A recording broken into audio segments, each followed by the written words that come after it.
Usa ka pagtuo, usa ka tingog, usa ka katawhan.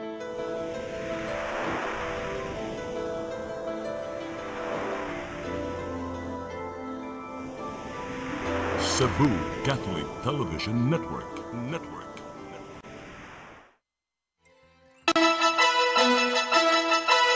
Uluhan sa mga balita sa Sayri 47, 15 milyones pesos nga calamity fund ipagawa sa Konseho sa Dakbayan sa Sugbo. Bahin sa Paknaan Kambugaong Bridge sa siyudad sa Mandaue, isira karong Agosto 3. Mabay nga nakapalit sa bagong gihimugsong bata sa Cebu City Medical Center na dakpan. 78 anyos nga lolo nga nagtanaw sa away ni Manny Pacquiao gitigbas patay. Sugbo, Kabisayan ug Mindanao, Pilipinas ug katawhan kutos maabot atong Sibya sa tibuok kalibutan mayong hapon. Live kita karon sa CCTN Channel 47 ug kini ang tulumanon sa nagunang kasayuran nga angay natong masayran. Sa nga ni Attorney Danica Caballes, ako si Dennis Tabar ug kini ang Sayri 47.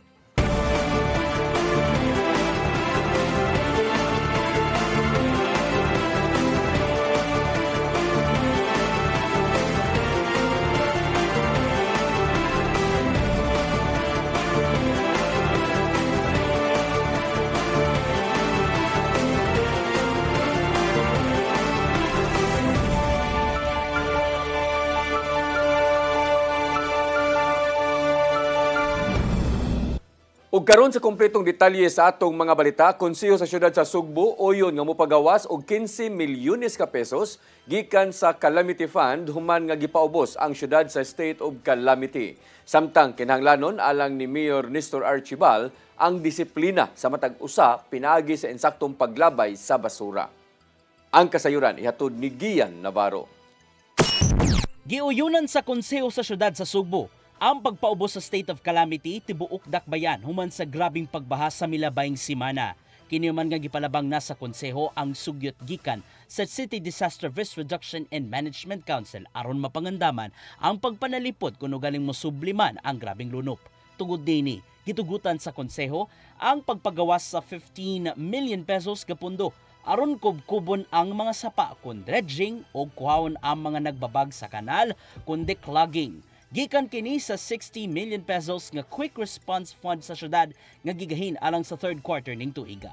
Daan ang gitataw ni Mayor Nestor Archibal nga kinanglanon ang mga pundo aron dili na masubli ang halapad nga pagbaha. Gilaraw hinuon nila nga magpadayon ang bating lakat sa panahon tungod sa hanging habagat hangtod na sa buwan sa Disyembre. I think there were about 10 bagyos, or it's really ginagmay, but it will give us some inconveniences like rain, hangin nga ginagmay. So it will bring this kind of flooding again. Kay natagamtaman naman sa ubang dapit ang halapad nga pagbaha tungod sa hanging habagat. Adunay hangyo si Archibal ngadto sa publiko. Usa sa gikabalak-an sa mga residente mao ang nagkatipon og nga basura nga nakaapekto sa drainage system. Giawhag ginunya ang publiko nga mosalmo ta usab sa pag-segregate sa mga basura. Gitahasan ni Archibal ang mga department heads nga magbaton og deadline bahin sa pagpatuman sa mandatory segregation sa mga basura. This is the time nga kinahanglan ta maghiusa. We need to find a unity in taking our waste nga ibutang sa sakto nga lugar. Kung dili pa gani kuhaon, ayaw ninyo ibutang, unya ayaw ninyo siya isagol. I-upgrade usab nila ang drainage master plan sa syudad aron masiguro nga dalira ang paghubas sa tubig sa higayong mubundak na sab ang kusog nga uwan. Gian Navarro, CCTN News. Gipahunong una ni Presidente Bongbong Marcos Jr. ang pagpangandam alang sa kaupat niyang State of the Nation address sa sunod semana. Matod sa Office of the Executive Secretary nga masatagan og higayon ang pagpasalbar sa mga apektadong residente didto sa kauluhan tungod sa bating lakat sa panahon nga da sa hanging habagat. Inay nga magtaod sa mga tarpaulin sa gawas nga gitahasan ni Marcos ang Department of Public Works and Highways nga tabangan ang mga nabahaan. Gimanduan usab ni Marcos Jr. nga mulihok usab ang ubang mga ahensya sa gobyerno ngadto sa apektadong nanimuyo. Ikatakdang mo report si Marcos sa nahimong kalambuan sa nasod pinagi sa iyahang suna karong Lunes, Hulyo 28, alas 4 sa hapon.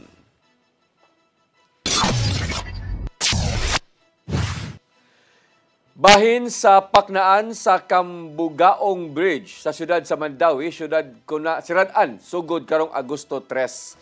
Alternatibong agianan giandam na sa Traffic Enforcement Agency of Mandawi. Ang kasayuran ihatod ni Mary Rose Sagarino.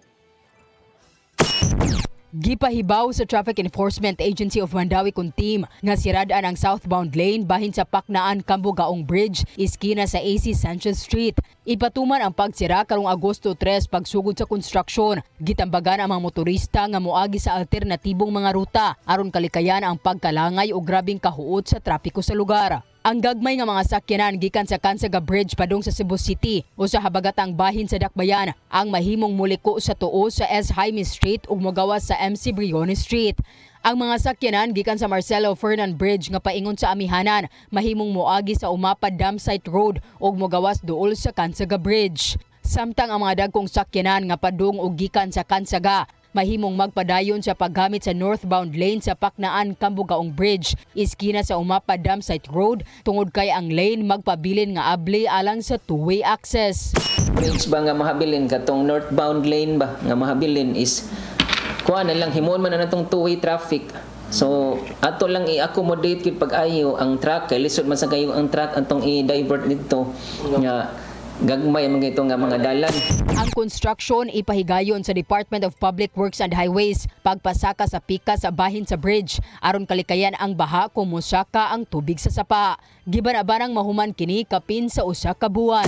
Ato lang planuhon atong mga lakaw kung kinahanglan kita moagi diha mauto ato ang ato ang palisiya gi-prioritize nato ang mga trucks ana nga bridge. Kung light vehicles lang inyong dala, pwede mo mo-divert in some other streets, no? Like sa MC Briones, nana. Or kung diha gin mo moagi, gusto gin mo diha moagi, pwede ra kayo, pero pagbawod lang gid mo og igo nga pasensya kay heavy gid atong traffic on niya diha. Mary Rose Sagarino, CCTN News. Lapu-Lapu City Mayor Cindy Chan may susi sa gitukod nga 218 milyones ka pesos nga socialized housing diya sa Barangay Kalawisan kaganinang buntag. Sa iyang nakitang kalambuan sa mao nga proyekto nga gitrabaho na ang ikilimang andana sa unang nga building.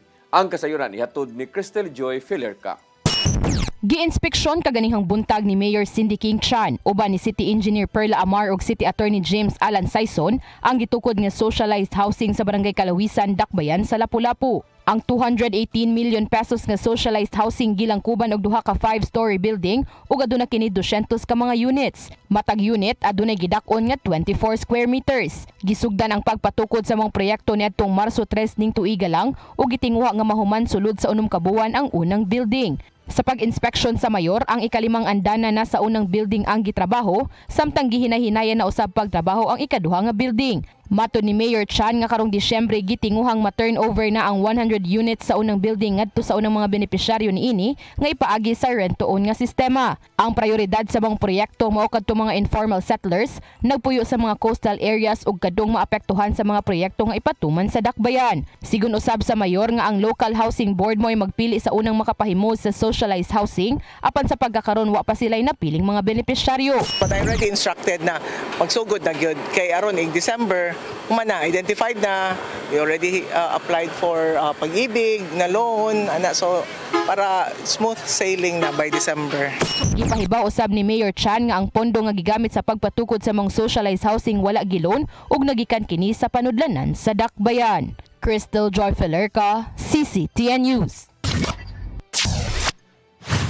Gisusi sa Kapitolyo ang kahimtang sa Larsian nga nahimutang sa Dakbayan sa Sugbo tungod sa hugaw sa palibot o kamahal sa presyo.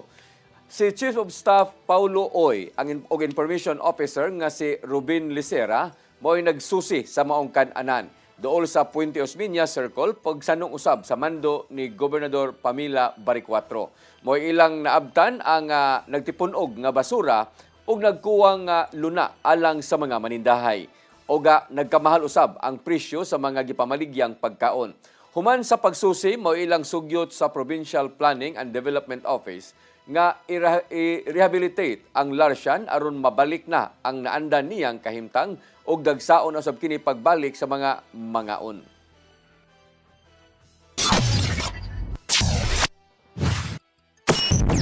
Mosunod, babayi nga nakapalit sa bag-ong gihimugsong bata sa Cebu City Medical Center nadakpan kana og daghan pa mga balita sa pagbalik sa Sayre 47.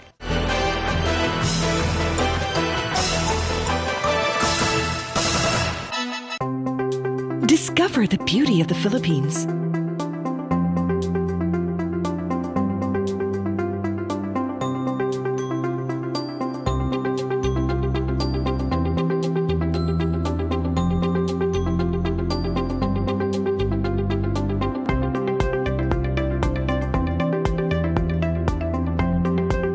With Philippine Airlines, the country's flag carrier.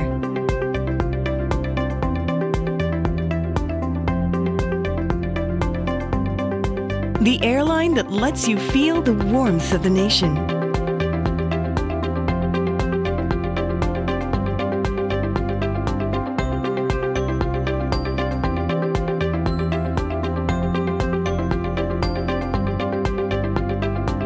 Mabuhay!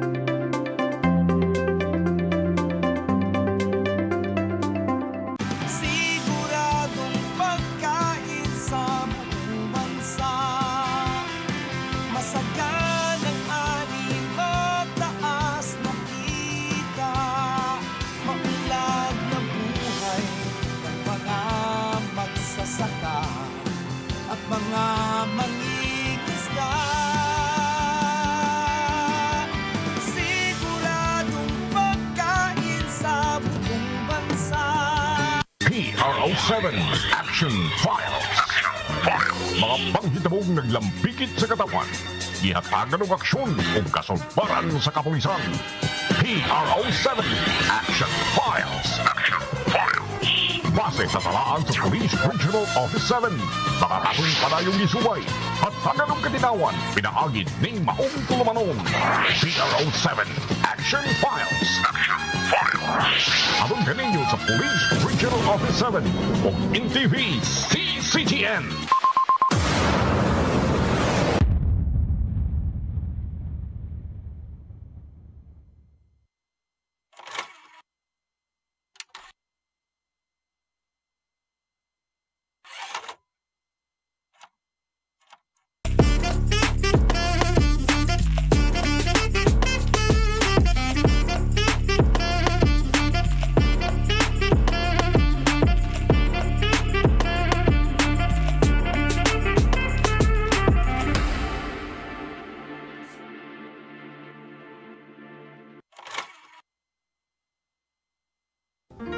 I am the God that healeth thee. I am the Lord, your healer. I sent my word and healed your disease. I am the Lord, your healer. I am the God that healeth thee. I am the Lord, your healer. I sent my word and healed your disease. I am the Lord, your healer. I am the God that healeth thee. I am the Lord, your healer. I sent my word and healed your disease. I am the Lord, your healer. I am the God that healeth thee.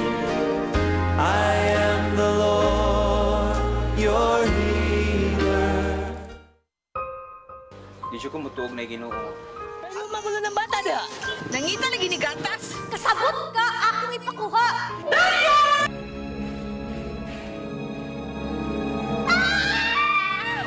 Ug naa sa unang Timoteo 3:15 nga ang iglesia sa buhi nga Dios mao iyang panimalay ug mao ang haligi ug sugaranan sa kamatuoran.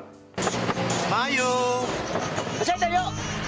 May hatag lang unta kong gatas para sa inyong anak. Basin kadahong ka nga ikaw ang gwapa sa tibok kalibutan. Unsay reparation, Monsignor? Buhi kag laing bata aron mabayran ang imuhang nahimo nga dakong kasalanan.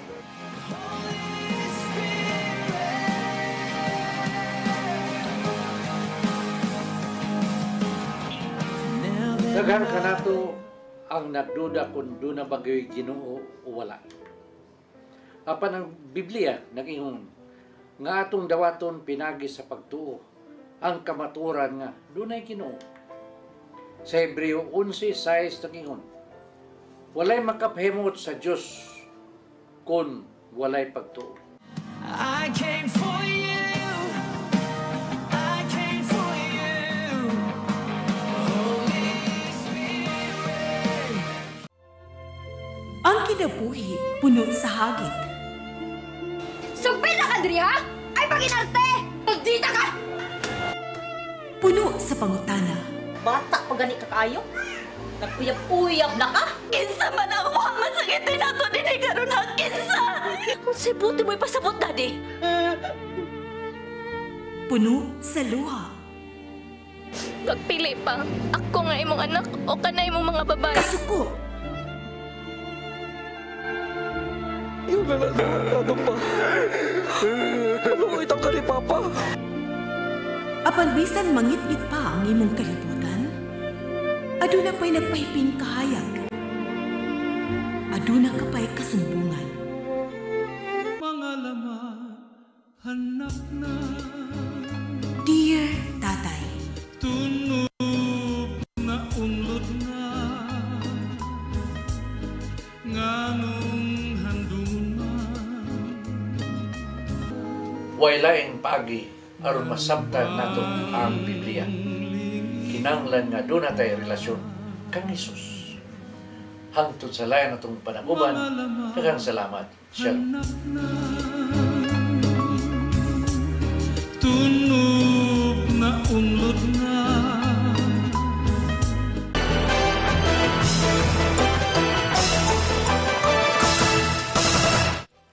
Balik sa ato mga balita, babae nga nakapalit sa bag-o nga himugso nga batang babay sud sa Cebu City Medical Center niadtong Marso, dadakpan sa kapulisan sa syudad sa Sugbo. Kini human nalutsan og warrant of arrest sa kasong Anti-Trafficking in Person Act of 2022. Ang kasayuran ihatod ni Arnold Bustamante. Babae nga mipalit sa gibaligya nga masuso nga bag-ulang nga nahimugso sa sulod sa Cebu City Medical Center din ang inahana nga taga-Dulho Fatima nito nga Marso 2025 ang nadakpan sa mga sakop sa City Investigation and Detective Management Unit sa Cebu City Police Office alas 6:25 gid ng buntag dito sa sitio Tabay, Barangay Guadalupe sa Dakpen, Sugbo. Human ni malutsan og warrant of arrest ang akusado gila nga si Alias Zel, 45 anyos nga nagpuyurapod sa mga lugar nga nalutsan og warrant of arrest sa kalapasan Section 4 o 4G sa Republic Act 11862 kung Expanded Anti-Trafficking in Persons Act of 2022. Ang mao nga warrant of arrest giluwatan ni Judge Lea Hiraldes, ang presiding judge sa 7th Judicial Region, Branch 20 sa Dakpen, Sugbo. Pinitsahan itong Hulyo 18, 2025 nga doon nagitugod nga piyansa nga mabalor sa 200,000 pesos alang siyang temporaryong kagawasan. Kasamtangan nga gikustodiya sa Cebu City Police Office, custodial facility ang mga akusado o gipaubos siya sa booking procedure alang sa pag-turnover sa warrant kadto sa korte. Usa sa mga operatiba sa CIDMU sa CCPO, mibut siya nga human migawas ang mao nga warrant of arrest gipaubos dayon nila sa monitoring ang akusado nga nabutang sa top 2 most wanted person ug miumuldayon sila og tracker team. Aron dakpon kini niadtong Marso 17, 2025 gidakop sa kapulisan sa siyudad sa Sugbo ang mag-live-in partner sa Barangay Dulho Fatima sa kalapasan sa illegal gambling. Human maatlan sa mga pulis nga nagsugal kini sa gawas sa ilang bahay. Apan nasuta nga ang mao nga mag-live-in partner base sa pamahayag sa mga silingan nga mibaligya na kini sa ilang bag-o na tawo nga bata sa sulod sa Cebu City Medical Center. Migawas among impormasyon sa dihang ang anak nini nang hambog silang silingan nga palitan siya og bagong cellular phone siyang inahan tungod kinahalin man ang iyang manghud nga bag-o panatawo.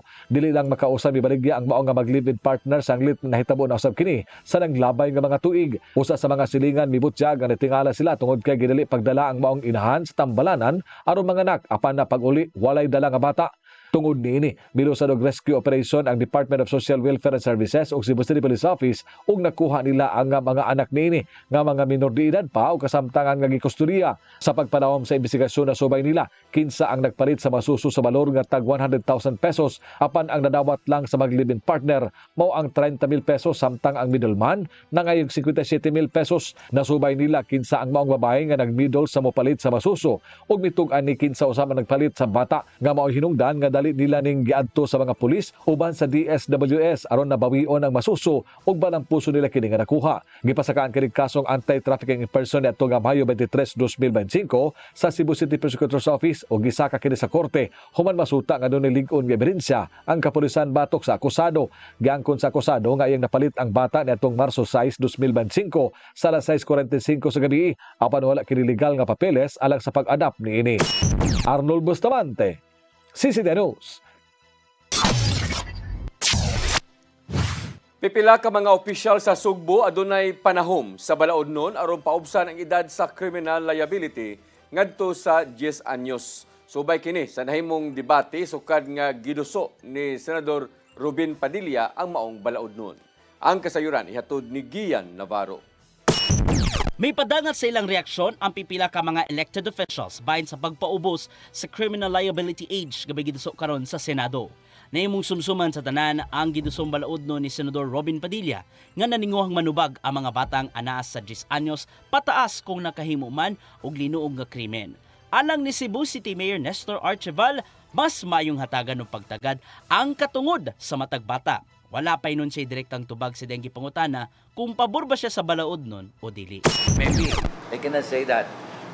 I cannot say that right now kay lahi kayo mamisquoted doon ako kay kaning mga bata ra ba na sila certain right. Mas ibabaw ni Bukal Lakambini Neneth Reluya sa Cebu 1st District ang kabalaka alang sa mga bata kung ugaling makahimo man og krimen ug musangpot sa pagkabalhog sa bilangguan. Mato di Reluya nga kinanglanon ang lig-ong pundasyon sa gugma nga nagagikan gyud sa pamilya. Kay kung amumahon man sa ginikanan ng ilang mga anak, makalikay sila sa bisan unsa matang sa daotang buluhaton. Kinahanglan strong ang family, no? Mas maayo ibalik nato yung values inculcation, values formation, kay karon ang mga kabataan bitaw glued na sa gadget, sa cellphone. So mas maayo ato usang ikuan na ay other avenue bitaw, na other space na dili lang mga gadgets ang kinahanglan. Matod sa mga report nga Buti Padilla nga palig-unon og balik ang justice system. Ilabi na nga natala sa managlaing bahin sa nasod ang mga linuog nga krimen.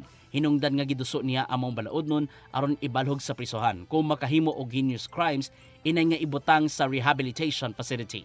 Hinungdan nga wala kini gikalipay sa mga kritiko, ilabi na sa mga nagpakabana sa tawhanong katungod kay lagi himoong miserable ang kinabuhi sa mga batan-on inihatagan og laing higayon. Gian Navarro, CCTN News. Lapu-Lapu City Engineering Office nakadiskubre nga adunay mga negosyo nga illegal nga nitap sa drainage system sa Dakbayan. Sa datos sa Sinro, unom sa ilang giisyuhan og citation ticket karong adlaw ug upat niini mga business establishment. Ang kasayuran ihatod ni Crystal Joy Filerca. Sa padayon nga pagpanglimpyo sa mga drainage system sa Dakbayan sa Lapu-Lapu, nasuta sa City Engineering Office nga ubay-ubay ang mga nag-illegal tapping sa drainage system sa Dakbayan.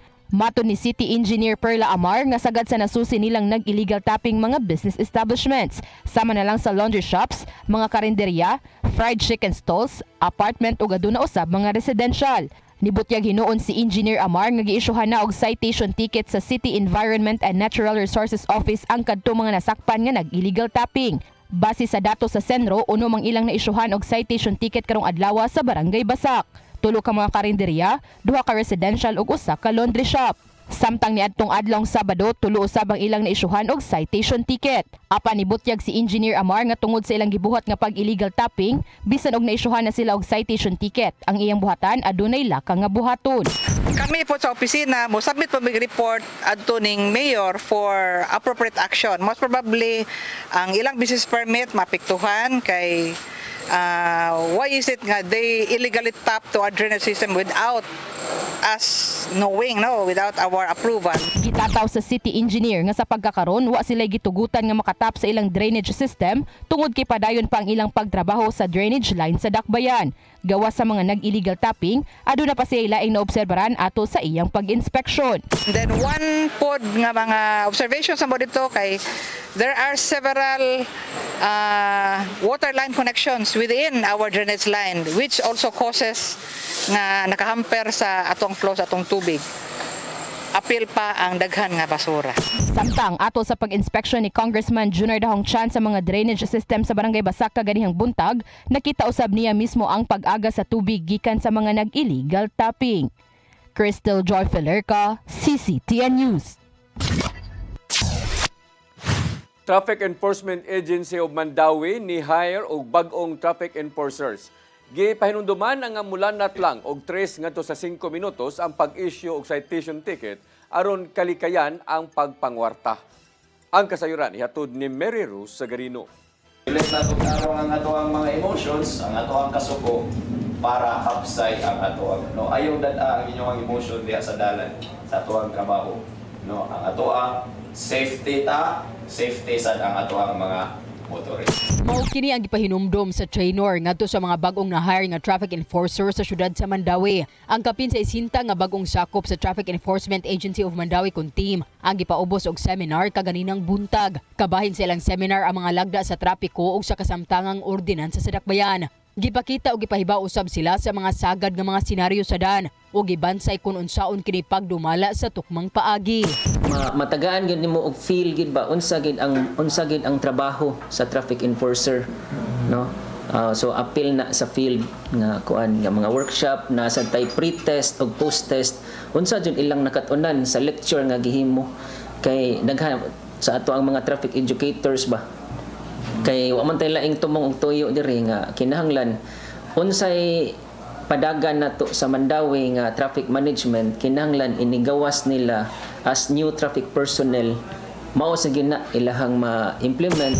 Gipahinumduman usab ang mga bag-o ingon man ang mga karaan nga personnel nga kung adunay ma-flag down gilayon nga mag-issue og citation ticket ngadto lang sa 3 ngadto sa 5 minutos. Gipasabot ni Rituya nga kiniaron malikayan ang mga negosasyon og pagpangwarta. Kanang prone kay sa kuan ba ingon ana ba bribe ba. So mao na akong gi-warning sa ilaha nga dili lagi unta moabot sa ingon ana nga punto kay once labi na ay ebidensya gyud nga klaro kaayo dili gyud may magduha-duha og taktak. Kung adunay dili maminaw nga driver, sila gabisuhan nga gilayon nga motawag og backup. Matod ni Rituya nga adunay mga CCTV sa nagkadayang dan sa Mandawi nga gimonitor sa command center diin makita ang mga traffic enforcer. Mary Rose Sagarino, CCTN News. Miabot na og 4.5 bilyones ka pesos ang kita sa probinsya sa Sugbo gikan sa Enero hangtod sa Hunyo ning tuiga. Matod ni Provincial Treasurer Attorney Roy Salubre nga adunay national tax allotment ang lalawigan nga miabot og 3.1 bilyones ka pesos. Nakakolekta usab ang probinsya og 556 million pesos gikan sa managlahing matang sa buhis. Apil na ang real property tax. Nakakuha usab sila og 223 million pesos nga gikan sa managlahing bayranan sama na lang sa mga permits, registration, inspection ug uban pa. Gilaom man hinuon sa Kapitolyo nga mosaka pa ang kinitaan sa mga nahabiling buwan karong tuig 2025.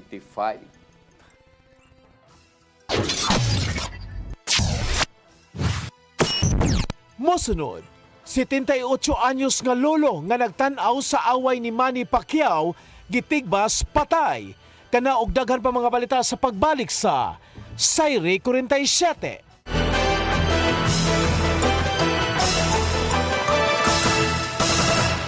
Press briefing. Midweek reset. Real talk. From headlines to hot takes. This is Press Briefing, the show that has it all. Midweek, we cut through the noise and bring you the stories that actually matter. News, views, insider scoops, straight from the source. Right from the horse's mouth. Politics, public issues, community concerns, and controversy. We break it down. No filter, no filler. Press Briefing. Sharp, fearless, always relevant. Brought to you by the Cebu Press Club. Beyond the headlines, we are Cebu's voice. We are the voice of truth and reason in every town, in every season. With pens of light, we draw the line for justice, peace, and stories spine. Cebu Press Club, our banner flies beyond the noise, beneath the skies. Integrity, our steadfast.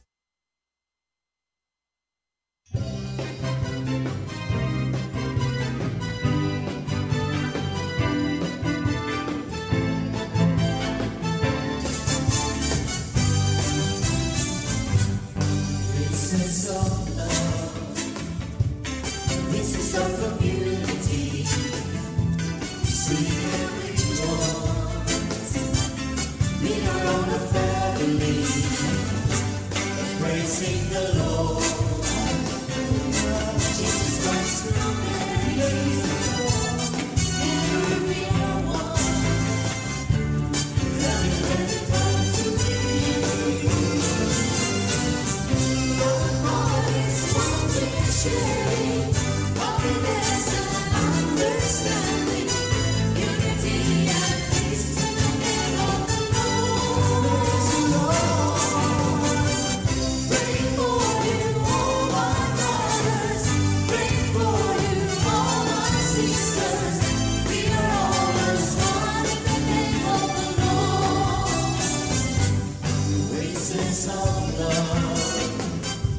This is our community. Sing and rejoice. We are all a family. Praising the Lord. Hallelujah. Jesus Christ, praise the Lord. Together we are one.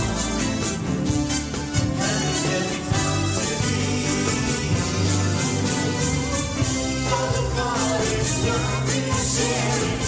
Happiness and understanding. Unity and peace in the name of the Lord. Praise the Lord. Pray for you, all my brothers. Pray for you, all my sisters. We are all as one in the name of the Lord. 1, 2, 3, 4. Pray for you, all my brothers. Pray for you, all my sisters. We are all as one in the name of the Lord.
Sorry ma'am, na-late ko. Nangita pa mong gusto para internet sa kong anak ma'am. Ay wala na yung problema. Pag sinisibo. Sinisibo, sinisibo. For your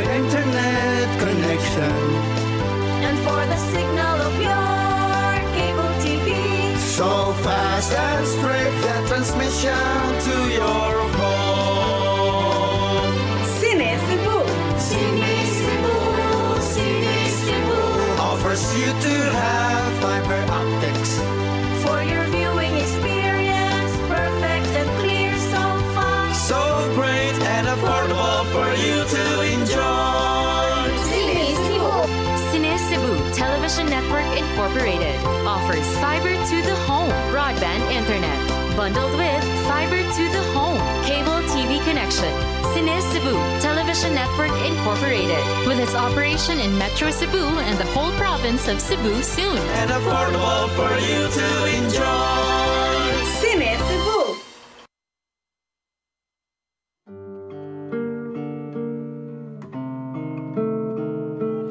Lamig kininday apan paghinay-hinay.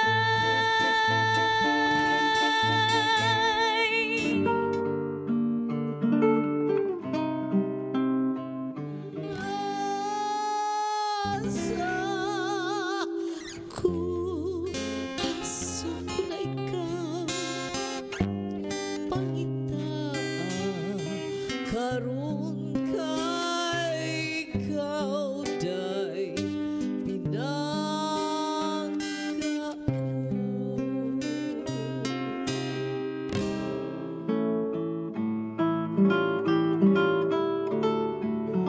Hain ka na, pinangga ko, uhain ka. Awiton ko patiun ko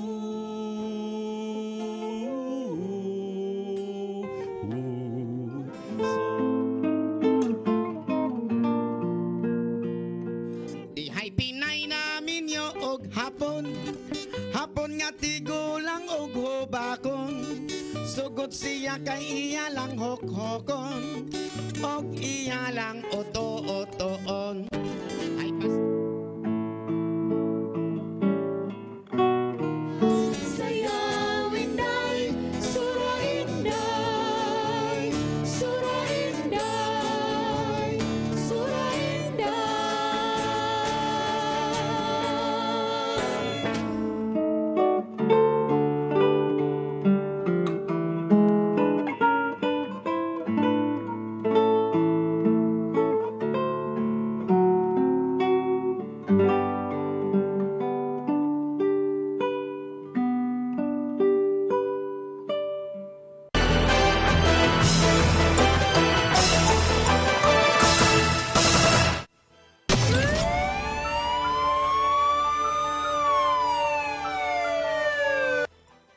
Balik sa atong mga balita, 68 anyos nga lolo gitigbas patay sa 67 anyos nga silingan samtang nagtanaw sa away ni Manny Pacquiao ug Mario Barrios nitong Domingo sa hapon didto sa Gindulman, Bohol. Suspek na dakpan hinoon ug dayon sa kapulisan. Ang kasayuran ihatod ni Arnold Bustamante. Patay ang 78 anyos galolo humanitig basay siyang silingan nga 67 anyos dito sa Purok 2 Barangay Kansiwang, lungsod sa Gindulman, probinsya sa Bohol, alas 2 kagahapon sa hapon samtang natanaw sa away ni Manny Pacquiao. Ang biktima nga nakabsan sa kinabuhi gila nga si Angelo Umapa, 78 anyos, nga residente sa Purok 2 Barangay Kansiwang sa lungsod sa Gindulman. Ang gitulong nga responsable sa krimen maurasab ang iyang silingan nga doon nidaan nga bangi nga si Samuel Balaba, 67 anyos, usa ka mag-uuma.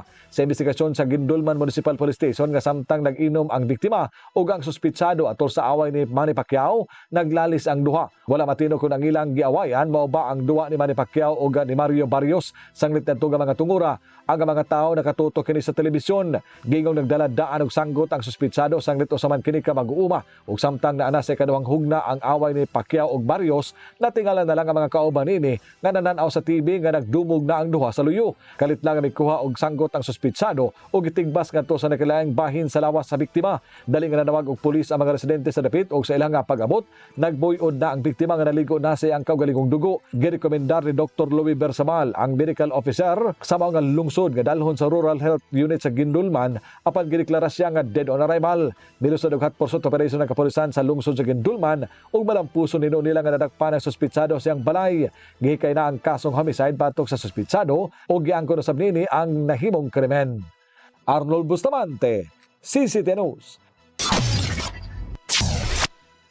Pagpabangon sa sektor sa turismo gikan sa krisis mahinungdanon alang sa mga sakop sa East Asia International Inter-Regional Tourism Federation.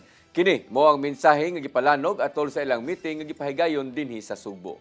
Ang kasayuran ihatod ni Gian Navarro. Nahimong sentro sa tulo ka adlaw nga kalihukan sa East Asia Inter-Regional Tourism Federation kon ETOF ang pagpabangon sa sektor sa turismo gikan sa pagkahagba sa ekonomiya. Sa gipaygayon nilang seminar workshop, natuki ang mga paagi aron sa gubangon sa mong sektor ang mga krisis nga naumang atubangon. Ilabi na nga natagamtaman sa managlayang mga laaganan ang krisis nga giatubang gikan sa kaniadtong COVID-19 pandemic hangtod na sa managlahing katalagman. Sa lecture nga gipaambit gikan sa kadagkuan sa Pacific Asia Travel Association na paglantawang mabalik sa pre-pandemic levels ang paglambo sa turismo kung isgutan ng tourism arrivals karong tuig 2027. Mato di Pavnesh Kumar nga aron dili masubli ang pagkahagba sa tourism sector. Kinalan gyud nga pangandaman ang mong krisis. Ilabi na nga daghang mga trends ang angayang sundon bahin sa pag-agni sa mga bisita. Normal people or people who are not in tourism, for them the most simplest explanation would be resilience is the foundation to sustainability. So like when you build a building, you do the foundation first. So similarly, if you are a tourism destination, you should build the foundation of resilience and then start working on sustainability. Ikit lang kini sa mga highlights sa 23rd ETOF Standing Committee meeting nga gipaygayon dinhi sa Sugbo.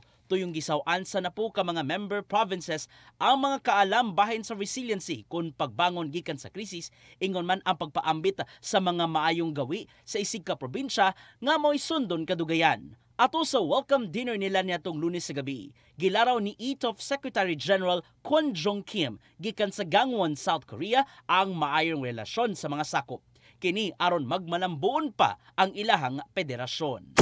무엇보다도 동아시아의 지방정부들이 관광을 매개로 23년간 교류해온 이토표의 소중한 네트워크 속에서 사무총장으로서 첫걸음을 내딛게 되어 큰 책임감과 사명을 느끼게 되고 있습니다. Above all, I feel a deep sense of responsibility and purpose as I take my first steps as the Secretary General within the precious ETOF network, where local governments of East Asia have engaged in tourism-based exchange for the past 23 years. Ginauman usab ni Gobernador Pamela Baricuatro ang maayong alayon sisig kanasod sa East Asia. Kini aron matagamtaman ang pagpalambo pa sa probinsya kung isgutan ng natad sa turismo ug sa panudlanan kon investments. We also hope to contribute meaningfully to the vision of ETOF, a model of international cooperation built on respect, shared knowledge, and regional solidarity. Pagtuman sa ilang closed-door meeting karong adlaw, manglaga mga delegado sa lungsod sa Aluginsan alang sa Bohol River Cruise sa adlaw Miyerkules. Ug tak-upan ang tulo ka adlaw nilang kalihukan pinagi silang farewell dinner ngay paygayon sa Kapitolyo. Gian Navarro, CCTN News. Mao kadto naglangkob sa atong mga balita sa Sayri 47 sanga ni Attorney Danica Caballes, ako si Dennis Tabar. Hangtod ugma dinhi gyapon sa inyong paboritong tulumanon, Sayri 47.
Midweek Reset. Real talk. From headlines to hot takes.